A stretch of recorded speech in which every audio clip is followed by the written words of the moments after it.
Hello everyone, how are you all? I hope all are doing absolutely great and amazing and you all are stay at home. And our today's topic is the lecture number 2 of laws of motion and आज हम जानेंगे about first law of motion. This is also we call as the law of inertia. In the first lecture we will know about that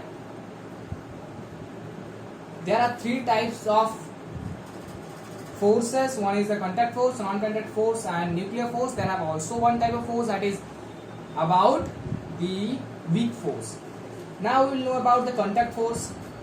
In the previous lecture we have already know about the contact force that we have if we have two bodies in contact. अगर मान लो दोनों bodies contact में है तो दो force जो force लगेगा that is called as contact force जो है tension और normal reaction. और हमने क्या जाना था नॉन कंटैक्ट फोर्स जैसे ग्रेविटेशनल फोर्स हो गया, इलेक्ट्रोस्टैटिक फोर्स हो गया, मैग्नेटिक फोर्स हो गया. This are the examples of non contact force. Nuclear force मतलब जो फोर्स न्यूक्लियस के अंदर लगता था that is called as nuclear force. ये आउट व्यू मैं एक बार दे रहा हूँ और कुछ नहीं. और हमने पढ़ा था थ्री लॉज ऑफ लॉज के बारे में that there are three laws of motion.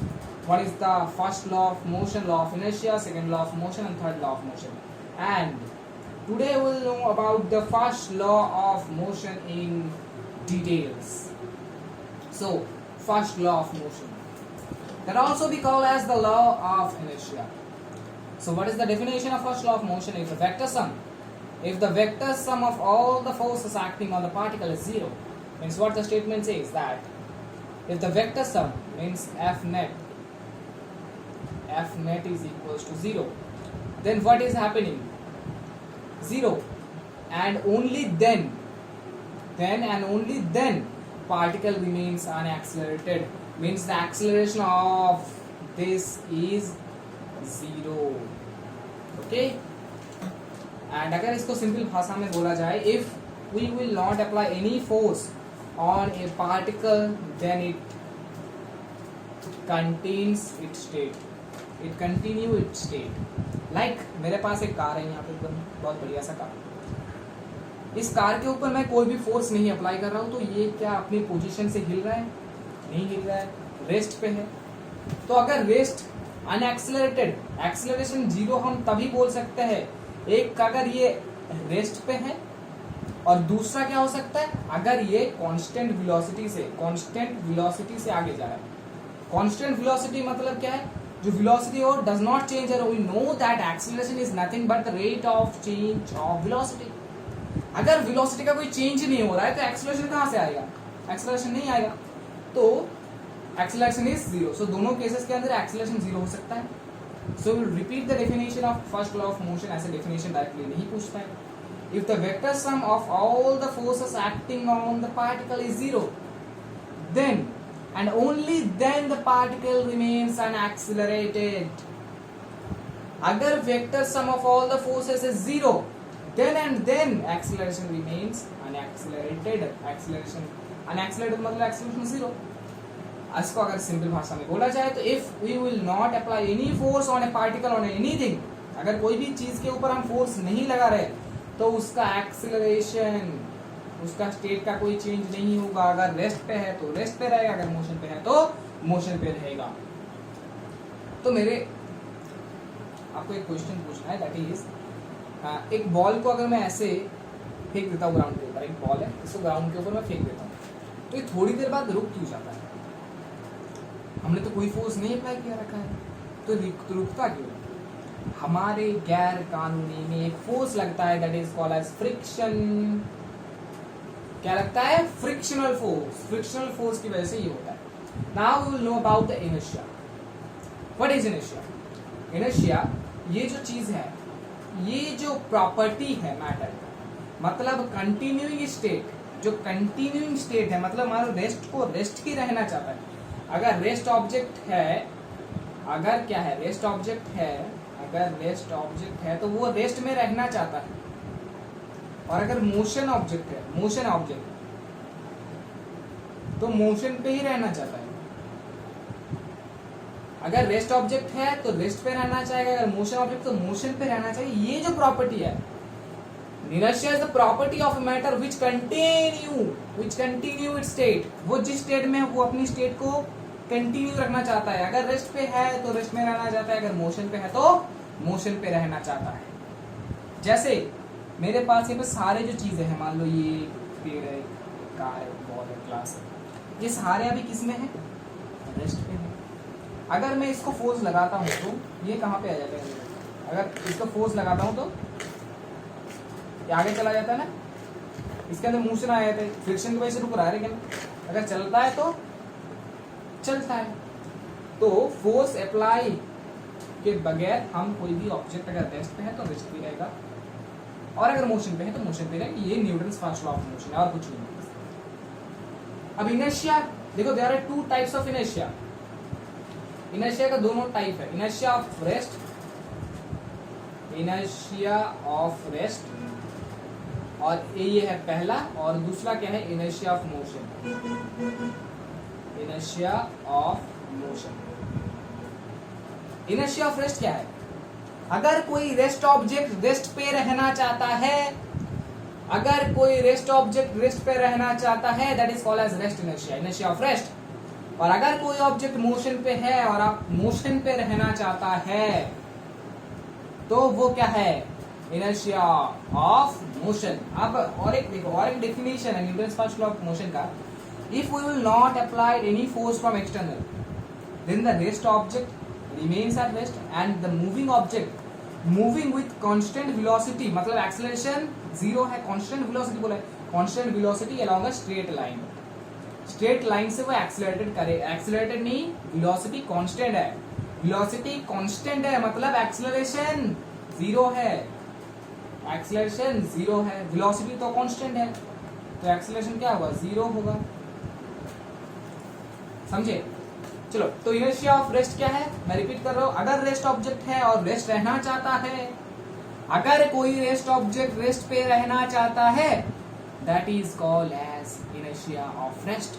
अगर मोशनल ऑब्जेक्ट है और मोशन पे रहना चाहता है, जैसे मैंने यहाँ पे लिख के रखा है, तो क्या होगा? That is called inertia of motion. So this is about the inertia. Inertia क्या है? एक property of a matter which continue its state, जो अपना स्टेट को कंटिन्यू करना चाहता है। अगर मोशन है तो मोशन पे रहना चाहता है, अगर रेस्ट पे है तो रेस्ट में रहना चाहता है। तो that is about the basic things about inertia.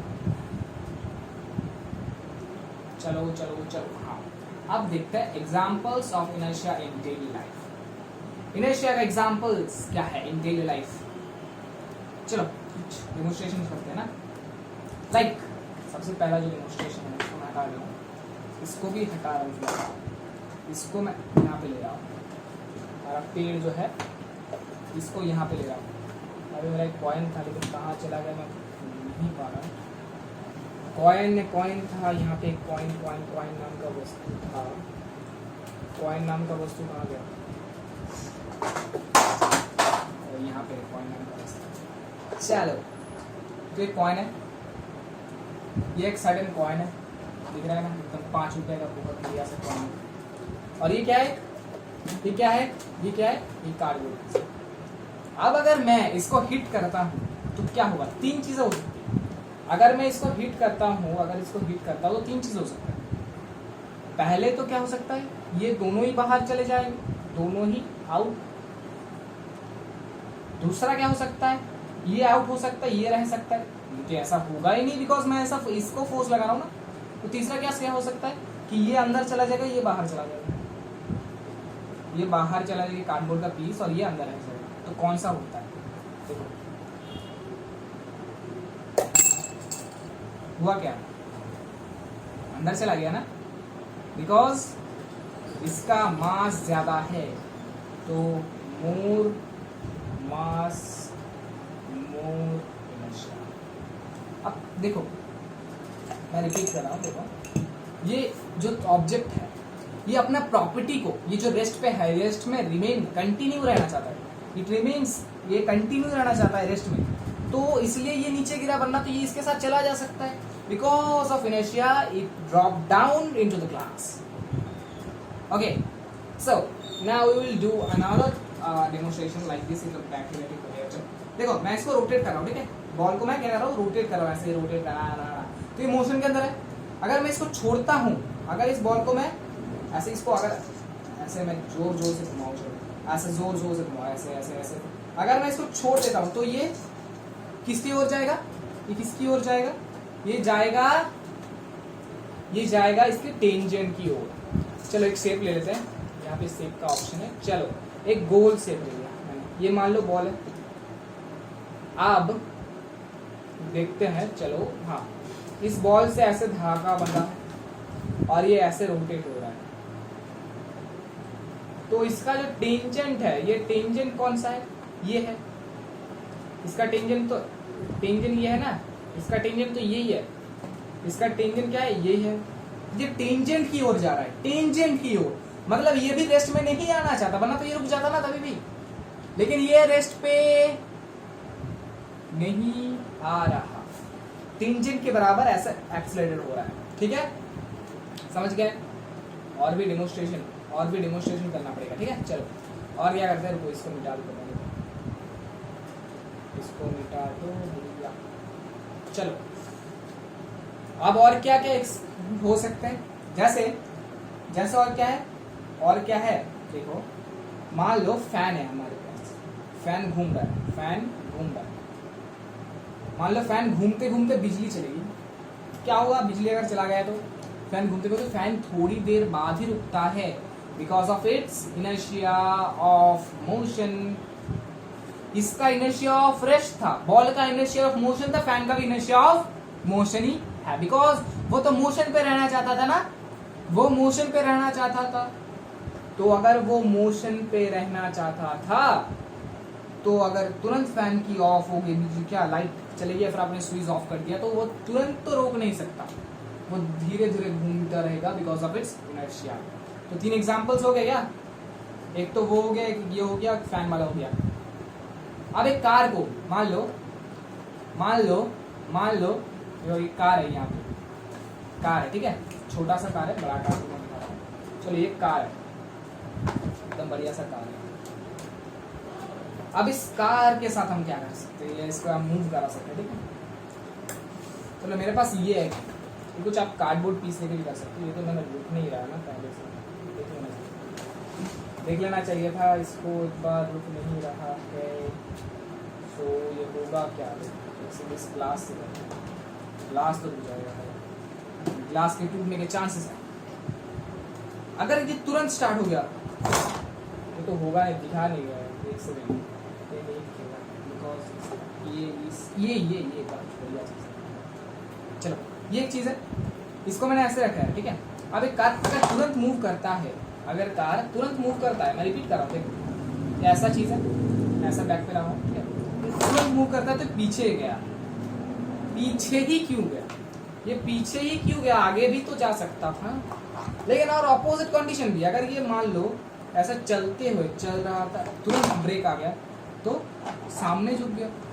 अगर ब्रेक लगा, अरे ये तो स्टार्ट हो गया ना, स्टार्ट की वजह से मान लो स्टार्ट हो गया, तुरंत स्टार्ट मतलब पीछे, और धीरे धीरे वो चल रहा था तो तुरंत चल गया, तुरंत फास्ट हो गया। अब देखो, अब चलते तुरंत ब्रेक आ गया तो सामने झुक गया। हाँ क्या हो रहा है, मैजिक कुछ नहीं हो रहा है, ये इनर्शिया का खेल है। जब ये कार मोशन पे आ रहा है, रेस्ट पे था और मोशन पे आ रहा है, तो ये वाला जो ऑब्जेक्ट है रेस्ट पे ही रहना चाहेगा, ये वाला ऑब्जेक्ट रेस्ट पे ही रहना चाहेगा, लेकिन कार तो मोशन पे और ये कार के अंदर बैठा है। ठीक है, ऐसा same thing will happen with you, that when you are travelling in a bus and ये बस सडनली स्टार्ट डाउन, तो आप पीछे ऐसे छा हो जाते, ऐसे पीछे चा करके चले जाते। तो बिकॉज ऑफ इनर्शिया होता है। मान लो अगर ये मूव कर रहा है सामने, तो ये तो ब्रेक हो गया ना, ये ऐसे ये देखो कांस्टेंट वेलोसिटी से मूव कर रहा था और ब्रेक तो सामने आ गया। तो ऐसे बाइक में भी हो सकता है, कार में भी होता है, होता ही है। तो that is the example of inertia.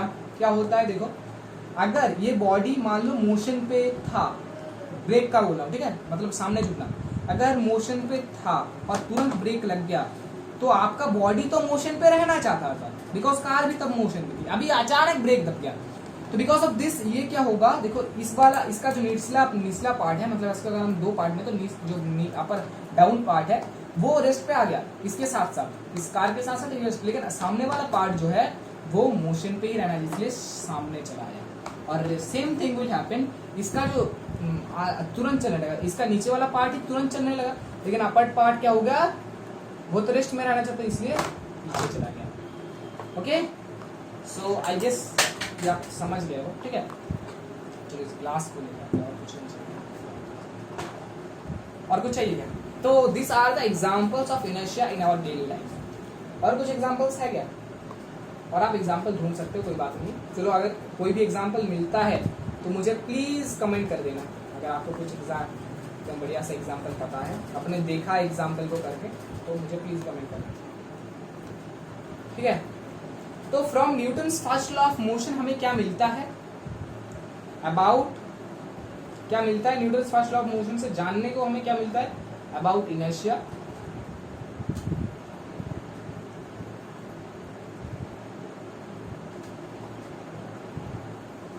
About inertia, inertia के बारे में पता चलता है, ये सुनो, ठीक है। और about something of force, force के बारे में पता चलता है, अबाउट फोर्स। मैंने एक बार भी नहीं बोला है कि हाउ टू मेजर फोर्स हमें पता चलता है, वो हमें Newton second law of motion में पता चलता है। यहाँ पे हमें पता चलता है बेसिक थिंग्स अबाउट फोर्स, कि अगर फोर्स मैं लगाता हूँ तो ही ऑब्जेक्ट का जो स्टेट है चेंज होगा, बिकॉज फोर्स एक ऐसा चीज है ना, अगर मैं इसके ऊपर ऐसा अगर फोर्स लगाता हूँ ना तो ही हिलेगा, वरना ये नहीं हिलेगा। अब ऐसे में फोर्स लगाऊं तो आगे जाएगा, अगर टेंजेंशियली ऐसे फोर्स लगाऊं तो ऐसे ही हिलेगा। चलो उसके बारे में बाद में एक चैप्टर है, चलो उसके बारे में अभी तो हम नहीं पढ़ेंगे, फिलहाल तो एक सेकेंड इसको कर लेते हैं। अब जानते हैं किसके बारे में, फ्रेम ऑफ रेफरेंस। ये वाला क्या चीज है, फ्रेम ऑफ रेफरेंस, ये तो कुछ चीज है ना, frame of reference. Frame of reference मतलब क्या है, इसका मैंने दोनों पार्ट लगाए, दोनों पार्ट में डिवाइड है, इनिशियल दोनों पार्ट होते हैं, initial frame of reference, another is non initial frame of reference. ये दोनों चीजें क्या है, क्या चीज, अगर इनिशियल फ्रेम ऑफ रेफरेंस मतलब होता है आप कहां से ऑब्जेक्ट को देख रहे हो, in which frame you can see the object, this is called as the frame of reference. Okay, so now first of all we will know about the initial frame of reference. What is the inertial frame of reference? Like you can see, it also be called as non-accelerated frame of reference. Non-accelerated frame of reference. And non-inertial frame of reference is called as accelerated frame of reference. Accelerated frame of reference. Now see on it that initial frame of reference or non-accelerated frame of reference, non-accelerated frame of reference and inertial frame of reference. Inertial frame of reference is called as non-accelerated frame of reference and non-inertial frame of reference is called as accelerated frame of reference. So which is the inertial frame of reference? Inertial frame of reference है क्या? Inertial frame of reference is nothing but the ground frame. Ground frame मान लेते हैं, inertial frame of reference क्या, ground frame है, मतलब वहां पे जो acceleration of the body is rest, non accelerated. अब नॉन एक्सेलरेटेड होने का दोनों ही कारण हो सकते हैं, there are two causes where we can tell that this is non accelerated. One is for rest object and another is an object which moves with a constant velocity, with a constant velocity. Okay, so these are the condition where we can tell about this is the inertial frame of reference. मतलब अगर आप rest होके कोई भी एक object को देख रहे हैं, मान लो मैं यहाँ पे रेस्ट हूँ और उस फैन को देख रहा हूँ, तो फैन क्या मूव करती हुई दिख रहा है। अगर फैन पे मैं बैठ के अदर चीजों को देखे तो क्या कर रहा है, वो मूव कर रहा है। तो अगर मैं फैन के ऊपर बैठ के देखूं, that is non accelerated frame of reference और non inertial frame, accelerated frame of reference और non inertial frame of reference, मतलब वो तो एक्सेलरेटेड है। अगर आप ट्रेन में बैठे और ट्रेन में बैठते हुए और कोई बाहर वाले ऑब्जेक्ट को देख रहे हो, तो आपको तो लगेगा कि हाँ मैं तो एक्सेलरेटेड, बाहर वाले ऑब्जेक्ट पे लगेगा आप तो एक्सेलरेटेड हो, लेकिन आपको बाहर वाला जो ऑब्जेक्ट है वो अभी अगर आप देखते हो तो वो भी आपके साथ चलते हुए दिखेंगे। आप तो एक्सेलरेटेड फ्रेम ऑफ रेफरेंस पे हो। और बेसिकली अब एक क्वेश्चन है, देखो आई गेस आपका ये कॉन्सेप्ट क्लियर है, मैं रिपीट कर रहा हूँ। देखो फ्रेम ऑफ रेफरेंस क्या है, जिस फ्रेम से आप ऑब्जेक्ट को देख रहे हैं, There are two types of frame of reference. One is the inertial frame of reference, another is the non-inertial frame of reference. Inertial frame of reference is known as non-accelerated frame of reference. अब non-accelerated frame of reference मतलब क्या है? मतलब acceleration zero हो सकता है, मतलब constant velocity हो सकता है और रेस्ट हो सकता है। रेस्ट से आप कोई भी ऑब्जेक्ट को देख रहे हो या फिर कांस्टेंट वेलोसिटी से जाते हुए कोई भी एक ऑब्जेक्ट को देख रहे हो तो वो होगा इनिशियल फ्रेम ऑफ रेफरेंस। अब non initial frame of reference, अगर आप बाइक में बैठे कोई भी एक ऑब्जेक्ट को देख रहे हो that is non initial frame of reference. इससे आसान भाषा नहीं हो सकता। अब देखो यहाँ पे नीचे क्वेश्चन एकदम जलजल आ रहा है कि are Newton's laws valid for all frame of reference. ये क्या क्वेश्चन है? ये तो क्वेश्चन है, ये तुम पढ़ना है, लेकिन ये वाला क्या क्वेश्चन है? Are Newton's laws valid for all reference frame of reference. इसका जो आंसर है ना वो that is no. Newton's laws of motion is valid only in inertial frame of reference. ये आपको याद रखना पड़ेगा कि Newton's laws of motion are only valid in inertial frame of reference. चलो चलो चलो चलो, अब और भी हमें क्वेश्चंस करने हैं और हम लास्ट में एक चीज देखेंगे। पहले तो और एक क्वेश्चन है, क्वेश्चन है। चलो, physical independence of force is conclusion of, ये क्वेश्चन आया था 1991 में, बहुत पुराना क्वेश्चन है, नीट में पूछा गया था। So that is third law of motion, second law of motion, first law of motion, all of this. So कौन सा होगा? कमेंट में आप आंसर कर सकते हो, पॉज करो, वीडियो पॉज करो और कमेंट में आंसर ठोक दो कौन सा आंसर होगा। ठीक है, कर दिया कमेंट। इसका आंसर होगा first law of motion, because physical independence of force in consumes, that is first law of motion. Okay, so मैंने बोला कि हम और एक चीज करेंगे। मान लेते हैं यहाँ से कोई भी लिफ्ट, और ये लिफ्ट क्या हुआ है, देखो ये लिफ्ट क्या हुआ है, ये यहाँ से टूट गया है और यहाँ पे एक ऑब्जेक्ट खड़ा हो या फिर आप खड़े हो यहाँ, और यहाँ पे एक लैंप है, यहाँ पे एक लैंप। आपको ये लैंप देखो ये कट गया है यहाँ से, तो क्या नीचे गिरेगा? नीचे गिरेगा तो इसका एक्सेलरेशन 9.8 मीटर्स पर सेकेंड स्क्वायर होगा, ये सब होगा ना। देखो और एक ऑब्जेक्ट यहाँ पे, और एक मान लो आपका फ्रेंड ये अगर ए है, ये आपका फ्रेंड है बी, ठीक है, बी। आपका फ्रेंड देख रहा है कि ये लिफ्ट नीचे जा रहा है, ठीक है, तो उसको और इसके अंदर क्या फर्क है? ये देख रहा है, ये भी देख रहा है, ये भी देख रहा है, ठीक है, ये भी देख रहा है और ये भी देख रहा है। अब दोनों के देखने का अंतर क्या है? ये एक्सेलरेटेड फ्रेम ऑफ रेफरेंस है, मतलब non initial frame of reference से देख रहा है, और ये इनिशियल फ्रेम ऑफ रेफरेंस से। अब ये दिख रहा है कि ये रेस्ट पे है, लेकिन ये दिख रहा है कि ये रेस्ट पे है, हाँ ये रेस्ट पे है, लेकिन ये जो मैन है ये दिख रहा है ये तो एक्सेलरेटेड है विद 9, उसका एक्सेलरेशन 9.8 मीटर्स पर सेकंड स्क्वायर। तो क्या हो सकता है? तो कौन सा फ्रेम वैलिड है?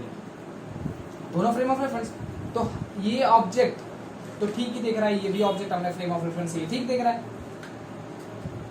तो इसलिए Newton's first law of motion और Newton's laws of motion are valid only in the inertial frame of reference और non accelerated frame of reference. ठीक है, अब ये दोनों जो फोर्सेस है, ये तो एक देख रहा है कि ये इसका एक्सेलरेशन और ये इसका एक्सेलरेशन दोनों अलग अलग दिख रहे हैं। दोनों को जो फोर्स बैलेंस करता है that is known as pseudo force. हम अलग से Newton third law of motion हो जाने के बाद सूडो फोर्स के ऊपर वीडियो लाएंगे। तो तब तक के लिए बाय बाय। अगर आपको ये वीडियो अच्छा लगता है then please share to friends and thank you तो बोल दो। Thank you for watching this video. If you are liking the video then please share to friends and don't forget to subscribe to the channel. Thank you.